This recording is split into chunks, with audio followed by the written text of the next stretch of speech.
உலகத்தின் மிகப்பெரிய ஊழல்வாதி யாரென்றால் மோடி என்பது உலகத்திற்கே தெரியும். ஆனால் சில சங்கிகள் அதை மறுத்தும் மறைத்தும் நாடகமாடி வருவார்கள். மோடியின் பல் மட்டுமல்ல, இவரது கையும் கரைபடிந்ததுதான். இந்த எலக்டோரல் பாண்ட் ஊழல் மிக மிகச் சிறியது. அதைவிட மிகப்பெரிய ஊழல் PM கேர்ஸ் ஃபண்ட் என்கிற ஊழல். கோவிட் காலத்தில் நோயாளிகளின் உதவிக்காக ஆரம்பிக்கப்பட்ட நிதி போல இது தெரிந்தது. ஆனால் உண்மையில் அதுவல்ல. இது பிஜேபியின் தங்கச் சுரங்கமாகும். அபிஷேக் சிங்வி என்கிற உச்சநீதிமன்ற வழக்கறிஞர் எத்தனையோ வழக்கு போட்டும் கூட அந்த கணக்கை காட்ட மறுக்கிறார் மோடி.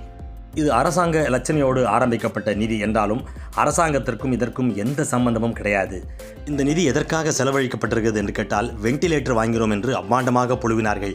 கோவிட் காலத்திய பிணத்தை வைத்து கூட காசு சம்பாதித்த கட்சிதான் பிஜேபி. அப்படிப்பட்ட நபர்தான் மோடி. மோடி முகத்தில் காரி துப்புகிறார் பாருங்கள் பிஜேபியை சேர்ந்த சுப்பிரமணிய சாமி.